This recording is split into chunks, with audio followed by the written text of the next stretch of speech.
হিন্দুত্ববাদী উগ্র সংগঠন কোনোভাবে কবির ষড়যন্ত্র বাস্তবায়ন করতে পারবে না। আমরা বিক্ষোভ কর্মসূচির জন্য প্রস্তুত হয়ে শহরের দিকে প্রদক্ষিণ করি।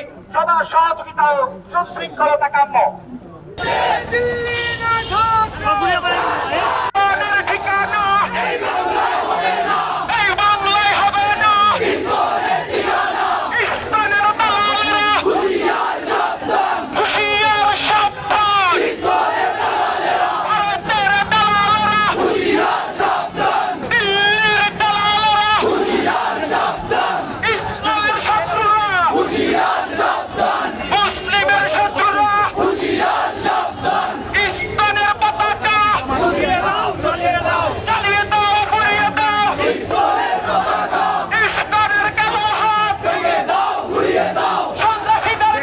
ষড়যন্ত্র শুরু করে দিয়েছে।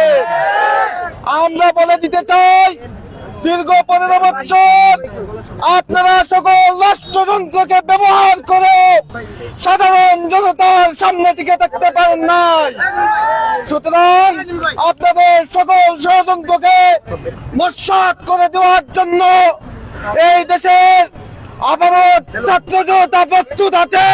তার মধ্যে আবু সাইফুল ইসলামকে যারা কুপিয়ে হত্যা করেছে তাদেরকে শনাক্ত করে গ্রেফতার করতে হবে এবং এই ভারতে এই বাংলাদেশ থেকে নিষিদ্ধ ঘোষণা করতে হবে। অন্যথায় আমরা কি আরো একটি যুদ্ধ সংগঠিত করতে প্রস্তুত আছি? শিক্ষার্থী বন্ধুগণ, আপনারা প্রস্তুত থাকুন। যে কোনো সময় যুদ্ধ ডাক আসতে পারে। আপনাদেরকে সাথে নিয়ে প্রয়োজনে আমরা আবার যুদ্ধ ঘোষণা করবো। সবাই ভালো থাকবেন, সুস্থ থাকবেন। ধন্যবাদ সবাইকে।